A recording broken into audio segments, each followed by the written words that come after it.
আসসালামু আলাইকুম ওয়া রাহমাতুল্লাহি ওয়া বারাকাতুহু।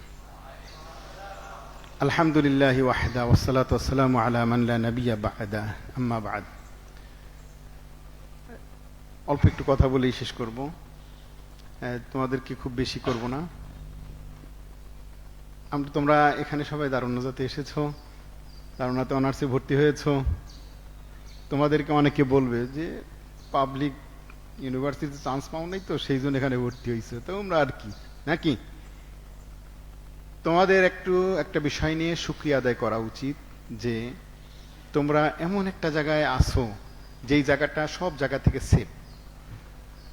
যদি বাহিরের জগতে একটু নজর ফেলো তাহলে তোমরা দেখতে পাবে যে সমস্ত ছাত্রেরা বিভিন্ন ইউনিভার্সিটিতে লেখাপড়া করছে, পাবলিক ইউনিভার্সিটিতে নানান ফিতনা ফাসাদের তারা আক্রান্ত হচ্ছে। একদিকে এরকম যে তাদেরকে আকীদাগতভাবে অনেক আক্রমণ করছে, আখলাকিগতভাবে আক্রমণ করছে, এমন এমন কিছু যে তোমাকে যে সমস্ত আকীদা হতে পারে বলে তুমি বিশ্বাস করো না তেমন কথা বলতেছে। যার যার ধর্ম শেষে পালন করলেই বেহেশতে যাবে।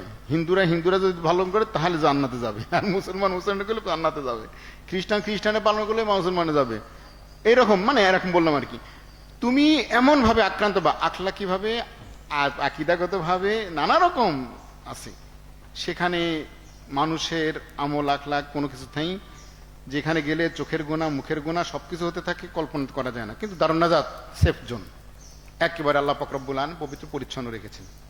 তবে একটা কথা, ভালো কিছু তো আছে, নিতে তো হবে তোমাকে, নাকি? তোমাকে নিতে হবে। মনে রাখবে একটা কথা, আল ইলমু ইলমান, ইলমে জাহির ইলমে বাতিন, দুটো জিনিসই আছে। একদিকে এলেমটা শুধুমাত্র কিতাব থেকে পড়ে গেলে খড়খড় করে তাতে হলো না। একদিকে তোমাকে এলিম শিখতে হবে, তারপরে এর মধ্যে কি অন্তর্নিহিত কথা আছে, এলমে মারিফাত অর্জন করতে হবে। দুটোটা জিনিস এখানে আল্লাহ পাক রব্বুল আলামিন লিখে দিয়েছেন, কিন্তু তোমাকে নিতে হবে। আমি একদিন একটা ছেলেকে বললাম যে জানো কি, একদিন আমি এই গলাকাটা পুল থেকে বাসে উঠলাম। আগে গলাকাটা পুল থেকে আমরা চিটাং রোড দিয়ে বাসে যেতাম, মুড়ির টিন করতো না, একটা বাস ছিল না জানো কিনা, 1 টাকা ভাড়া দিলে যাওয়া যেত। তা আমি গলাকাটা পুল থেকে উঠছি, মুড়িটা আপনি দেখেন মনে হয়, হ্যাঁ তোমরাও দেখেন, দেখার কথা না। আমরা এখান থেকে 3 টাকা রিক্সা ভাড়া দিয়ে চিটাং রোড যেতাম, আর ওখানে মুড়ির টিনে 1 টাকা দিয়েছিল, যেতাম হলো চিটাং রোডে। তো বাস আসতো, বাসে উঠলাম। বাসে ওঠার পরে এখন ভাড়া নেওয়ার মতো কেউ নাই। কিরে ভাড়া নেই না কেন? তো ড্রাইভার সাহেবকে বললাম, আমি বলতেছি, আমার ব্যক্তিগত বানানোর কথা বা আন্দাজে কথা না, শোনা কথা না, নিজের কথাই বলছি। ড্রাইভার সাহেব আপনার হেল্পার কই? ড্রাইভার হাসে, কি হয়েছে? ওই বাসের নিচে দেখেন কিরা রে, এদের সালাউদ্দিন। আপনার সালাউদ্দিন চিনে থাকবেন, এখানকার যে সালাউদ্দিন বাসা, সালাউদ্দিন হেল্পার। কিরে সালাউদ্দিন হেল্পার গিরি করতেছে ও, আর এখন ভাড়া নিতে আসতেছে না। কারণ কি? ও কিন্তু দারুনাতের ছাত্র। কি কথা বুঝতে পেরেছো? ঠিক অনুরূপ ভাবে ঢাকা ইউনিভার্সিটির জোবায়ের দারুন নাজাতের ছাত্র, তারপর হ্যাঁ শিক্ষক, দারুনাতের ছাত্র, ঢাকা ইউনিভার্সিটির শিক্ষক, এখানকার ছাত্র। কুষ্টিয়া চিটাগাঙে আছে হলো আমাদের কাঁঠালুজুরের ভাই আবুল কালাম, সে এখানকার। এরকম করে বাংলাদেশে, হ্যাঁ জগন্নাথ আছে, সারা বাংলাদেশের মধ্যে ইউনিভার্সিটির টিচার তো আছেই আছে। এরকম করে আরো বিভিন্ন মাদ্রাসার প্রভাষক, তারপরে প্রিন্সিপাল, বিভিন্ন শিক্ষক, ভাইস প্রিন্সিপাল প্রচুর আছে। তা আমি একদিন বললাম যে শোনো, এই দারুন নাজাত থেকেই লেখাপড়া করে কেউ হয়েছে একদম অনেক পর্যায়ে, ভালো পর্যায়ে আছে, আবার সেই দারুনাতেই লেখাপড়া করার পর ভাড়া দিতে গেছে আর খুঁজে পায় না, বাসের তলে গিয়ে পালাইছে। কি হাসির কথা না? কথা হলো অনেক খনি আছে এখানে, উঠাও। তুমি যদি অলসতা করো তাহলে পারবা না, উঠাতে পারবা না।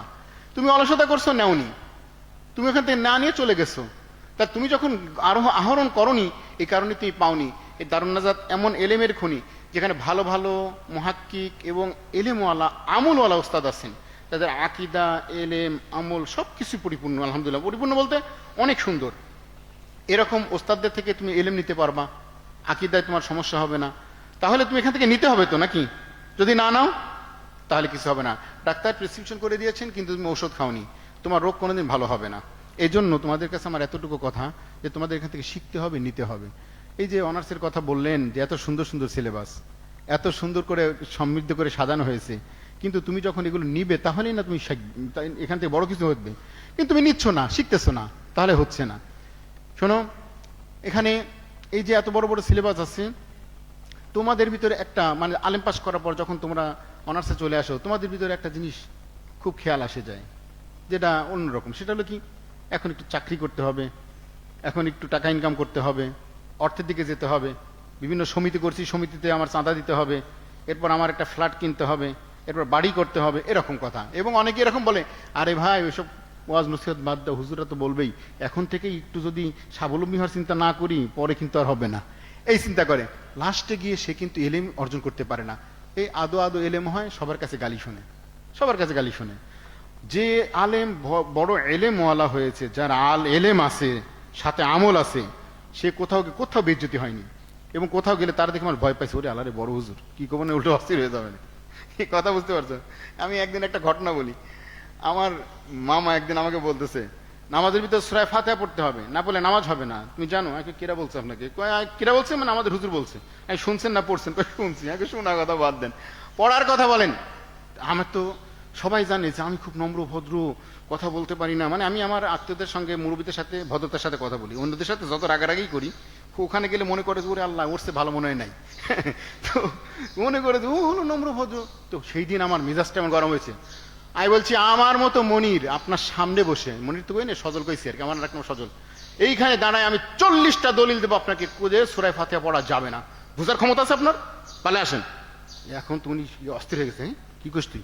হ্যাঁ, সূরা ফাতিহা তাসবিহ পড়া লাগবে। আরে আল্লাহ রাসূল বলছেন যে ইমামের কেরাত মুক্তাদির কেরাত, আল্লাহ রাসূল বলছেন যে ইমামের তাসবিহ মুক্তাদির তাসবিহ, এজন্য মুক্তাদি তাসবিহ পড়বে না, মুক্তাদি তাসবিহ পড়বে কি কেরাত পড়বে না, কারণ ইমামের কেরাত হয়ে গেছে। আপনার পক্ষ থেকে একটা কাম যদি আমি করে দেই, সেই কামটা কি, সেটা তো আপনার আর করা লাগে না। ইমাম তো আপনার কাম করে দিচ্ছে, আপনার কেন কেরাত পড়া লাগবে?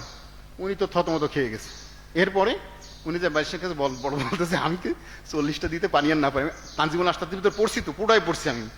তানজিমুল আশতাতে সূরা ফাতিহার উপরে যে সমস্ত দলিলাদিগুলো লেখা আছে সবগুলো পড়ছি আমি। এবং তো বলতেছিলাম যে দলিল দেবো আপনাকে, কি খাড়ার উপরে দলিল দেবো, আপনি কয়টা নিতে পারেন? এখন উনি বলছে, বাবারে কিতাবি আলেম, ভারী ভয় পেয়ে গেছে। এরপরে একদিন আমি নামাজ পড়তেছি, উনি আমার পাশে নামাজ পড়তেছে, ইমাম করছি আমি, জায়গা কম, উনি পাশে, উনি দাঁড়ায় ফ্যাস ফ্যাস করতেছে। নামাজ শেষে আমি বললাম, আপনি ফুসফুস করে কি বললেন? এখন আর কোনো কথা কয় না, এখন দাঁড়ান, নামাজ পড়েন আবার জান আপনি। এইটুকু কথা বললাম এই কারণে, সূরা ফাতিহা নামাজের ভিতরে পড়া যাবে না মুক্তাদির জন্য, এই বিষয়ে আমার অনেকগুলো দলিল পড়া আছে, শক্তভাবে জানা আছে। যদি না জানা থাকতো তাহলে কইতাম কি, হ্যাঁ হইলেও হয় না হইলেও হয়। আমার মামা কইতেছে, শোন, এক হুজুরে জিজ্ঞেস করছিলাম সূরা ফাতিহা পড়া যাবে কিনা, তো কয় কি যে শোনেন, একটা হাত না থাকলেও তো মানুষ হয় নাকি, তো সূরা ফাতিহা না বললেও হয়, কিন্তু হাত ছাড়া মানুষ, পাও ছাড়া মানুষ, এরকম। কে বলছে আপনাকে? কই ইমাম সাহেব বলছে। ইমাম সাহেব বড় আলেম? কই জানি না। আগে জানেন না, যে বড় আলেম না তার কাছে ফতোয়া নিতে গেছেন কেন? যে বড় আলেম ভালো জানে তার কাছে ফতোয়া নেবেন? কে বলছে আপনাকে? আমরা ধরে নিয়ে আসেন ওর কাছে। উনি তো অস্থির হয়ে গেছে, হ্যাঁ হ্যাঁ কাম সারছে তো, পারি না পারি। কথাটা বললাম এই কারণে, ওইটুকু আমার জানা ছিল, জোর করে একটা কথা কইছি, উনি আর কিন্তু থামতে পারেনি। তোমাদেরকে বলি, তোমরা যদি এলেমে পাকা হও তাহলে তোমার কাছে সবচেয়ে বড় হাতিয়ার থাকবে। কিন্তু তোমাদের অবস্থা হলো, দুনিয়াকে ধরতে গেছো, এলেমকে ধরতেছো না। তোমাদেরকে দুটি জিনিস নষ্ট করতেছে। একটা হলো মোবাইল, মোবাইল তোমরা ছাড়তে পারছো না। 2 নাম্বার হলো অর্থের লোভ, সম্পদের লোভ, এটা তুমি ছাড়তে পারছো না। এই জন্য হেরসে কোতা ফাহমে কামেল জমে খাতের পুল্লিহাল, হেরসে খাতের থাকতে হবে নাকি? হেরসে কোতা মানে তোমার লোভ লালসা, দুনিয়াবি লোভ লালসা থাকলে তুমি শিখতে পারবে না। কি কথা বুঝতে পারছো? এলমে রাহার গেজনা ইয়াবি তানাদারি শাস খেসাল নাকি? তারপরে হেরসে কোতা ফাহমে কামেল জমে খাতের পুল্লিহাল। হেরসে কোতা মানে কি? হেরস কোতা শব্দের অর্থ হলো কাটা, সংক্ষিপ্ত, অর্থাৎ দুনিয়াবি লোভ থাকতে পারবে না। এখন আমাদের যখন দুনিয়াবি লোভ থাকে, এর কারণে কিন্তু আমরা পারি না, তোমরা শিখতে পারতেছো না।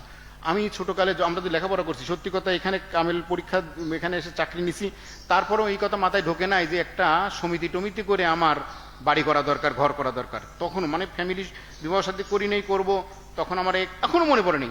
আর তোমাদের হলে এরকম, কিছুদিন যাইতে না যাইতেই সবাই মিলে সমিতি করো, তারপর প্রাইভেট পড়াও, এরপর টাকা অর্জন করো, কামাই করো, তোমার ছাত্র বয়সে তোমার হয়ে গেল জাকাত ওয়াজিব, এরপর তুমি অস্থির হয়ে গেছো বাড়ি করার জন্য, বিল্ডিং করার জন্য। কেন? তাহলে এলেম শিখবে কে? এই কারণে তুমি এলেম শিখতে পারতেছো না। কি কথাটা বুঝতে পারছো? যদি দুনিয়াকে ছাড়তে পারো, মোবাইলকে ছাড়তে পারো, তাহলে তুমি বড় আলেম হতে পারবা। আলেম হওয়া মানে মুক্তি পেলে। একদিন একটা উদাহরণ দিয়েছিলাম, এই কথাটা বলেই শেষ, কষ্ট দেবো না তোমাদেরকে। সেটা হলো যে বান্দরবান এলাকায় বানর শিকার করে হলো ওই চাকমারা, ওই যে এখানে পাহাড়ি এলাকা আছে না, ওরা বানর শিকারের সিস্টেমটা হলো ওদের একটা খাঁচার মধ্যে একটা কলা রেখে দেয় এবং খাঁচার মধ্যে হাত ঢুকানোর জন্য একটু ছোট্ট সরু জায়গা রাখে যে শুধু হাতটা ঢুকবে, তা হাতটা ঢুকায়ে ওর ভিতরে বানর করে কি কলাটা হাত দিয়ে ধরে, ধরার পরে একজন বের করতে যায় তখন হাত মুখ পাকানোর পর কি হয়ে গেছে, মোটা হয়ে গেছে না, আর কলা আছে আর বের হচ্ছে না, তো ও খালি টানাটানি করে। এর মধ্যে শিকার যে করবে, শিকারি গিয়ে ওর কেউ ধরতে গেছে, ও যদি কলাটা ছাড়িয়ে দেয় দৌড় তাহলে কিন্তু বেঁচে গেল, কিন্তু কলাও ছাড়ে না, খাইছে ধরা, এটকে গেছে। কি কথা বুঝছো? আমার তোমার অবস্থা এরকম, মোবাইলটা ধরছি ছাড়তে পারছি না, মোবাইলের কারণে পড়তে পারছি না, দুনিয়াবি চিন্তার কারণে মানে টাকা পয়সার কারণে এলেম শিখতে পারছি না। সুতরাং এলেম অর্জন করে আলেম হয়ে আমার যে পরিমাণ যে এটা দরকার ছিল সেটা আমরা হতে পারিনি। এই জন্য আব্বাজানেরা তোমাদের কাছে আমার অনুরোধ, দুই ধরনের এলেম এখানে সুযোগ আছে, এলমে শরিয়ত, এলমে তরিকত। এখানে প্রতিদিন জিকির আজকার করানো হয়, এটা যেন বাধ্যতামূলক না হয়। তোমরা বড় হয়েছো বাবা, নিজের আখলাকে ঠিক করো, আর আখলাক ঠিক করতে হলে তোমাকে এলমে তরিকত মস্ক করতে হবে। কি কথা বুঝতে পেরেছো? সিগমা ফুলো নামে একজন দার্শনিক আছেন, উনি বলেছেন একজন মানুষ তার মধ্যে যে বদগুণগুলো থাকে তার মধ্যে সোহবতের কারণে 70% দূর হয়ে যায়, 30% বদগুণ কখনোই দূর হতে হয় না। 30% যেমন জেনেটিক ভাবে একটা পেয়েছে, সে বদগুণ আছে, কি তার বাবা ছিল বদমেজাজি, সেও বদমেজাজি, বাবা ছিল হলো বাচাল, বেশি কথা কয়, সে হয়েছে বাচাল, বাবা ছিল হলো এই ফুজুল খরচি, বেশি ব্যয় করতো, সে হয়েছে বেশি ব্যয় করে, এরকম কিছু জেনেটিক পেয়ে যায়। এই জেনেটিক 30% জিনিসগুলো কখনো যায় না, কিন্তু সোহবতের কারণে চলাচলের কারণে 70% দূর হয়ে যায় অন্যগুলো।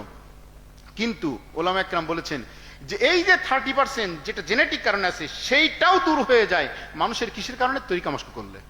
এখন তোমরা তো এই তরিকা মস্কের কথা শুনলে একটু কেউ কেউ বুড়ো কুঞ্চিত করছো, কেউ একটু হাসতেছো, মুটি কথা করছো, এটা ওটা ভাবতেছো, কিন্তু মনে রাখবা তুমি যদি তোমাকে করতে না পারো, তোমার আখলাক যদি সুন্দর না হয়, তুমি কিছুই নও না দুনিয়াতে না আখেরাতে। তোমার কবরে তুমি যাবা, তোমার কবরে আমি যাব না।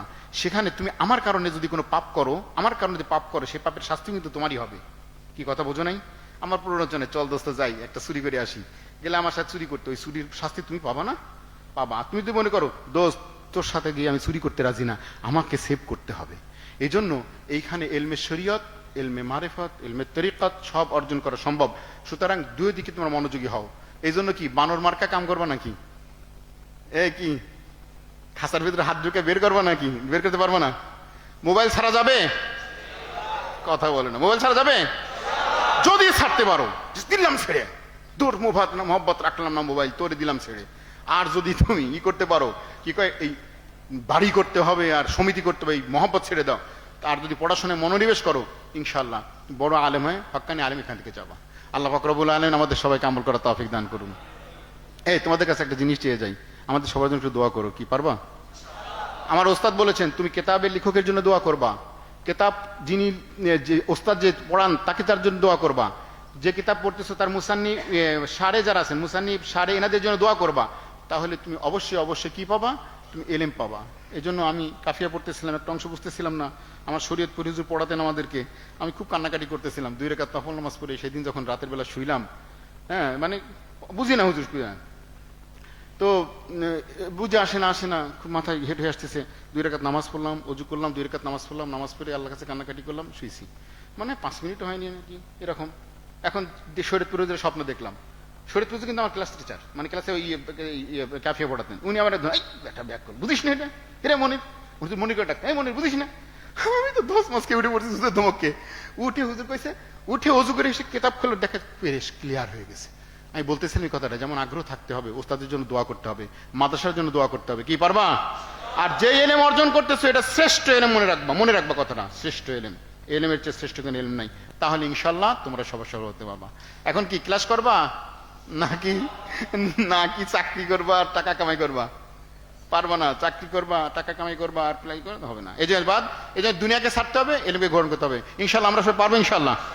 আল্লাহ আমাদের সবাইকে আমল করে তৌফিক দান করুন। ওয়া আখিরু দাওয়ানা আলহামদুলিল্লাহি রাব্বিল আলামিন। অসংখ্য ধন্যবাদ মামুন হুজুরকে। আল্লাহ তাআলা আমাদের আমল করার তৌফিক দান করুন। এ পর্যায়ে আজকের এই সবক অনুষ্ঠানের সম্মানিত বিশেষ অতিথির আলোচনা পেশ করবেন জনাব মৌলানা মোহাম্মদ মাহবুবুর রহমান মোহতারাম রাজাপুরী হুজুর, উপাধ্যক্ষ 2।